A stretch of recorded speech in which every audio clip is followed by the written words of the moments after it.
JEE main 2023 के इस question को पढ़ सके स्टूडेंट्स।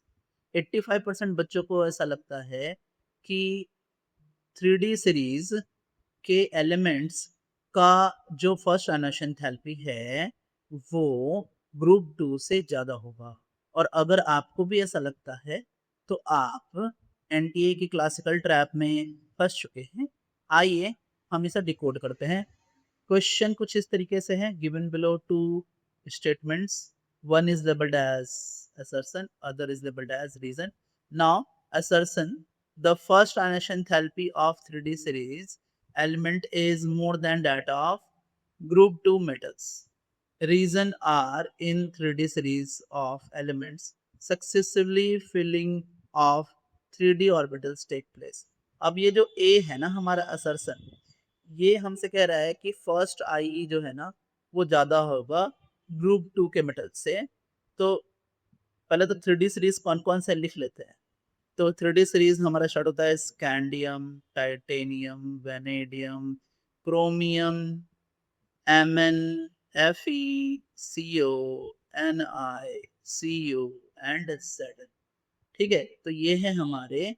अब यहाँ हम गौर से इलेक्ट्रॉनिक कंफिगरेशन लिखे ना तो कुछ ऐसा आएगा कि 3D1 4s2, 3D2 4s2, 3D3 4s2। मैं यहाँ लिखता हूँ क्रोमियम का, this is 3D5 and 4s1, this one is 3D5 4s2, this one is 3D6 4s2, now 3D7 4s2, 3D8 4s2 and 3D10 4s1. This one has 3D10 4s2। और समझिए एक एक करके इलेक्ट्रॉन 3D में बढ़ रहे हैं।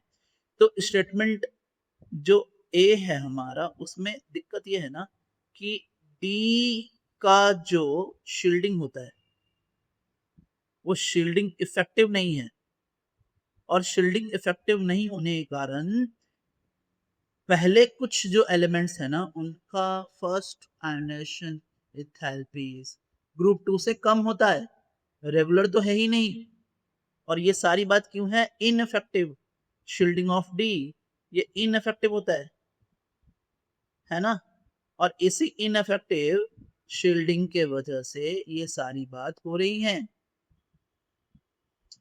अब समझना ये है क्योंकि डी उतना अच्छा शील्ड नहीं करता तो यहां से लेकर के कुछ एलिमेंट्स तक हमारे ग्रुप 2 से कम होते हैं first I.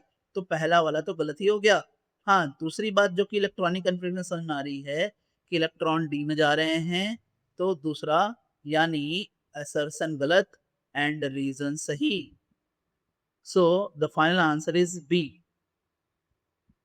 Final answer is B. Stay tuned, students.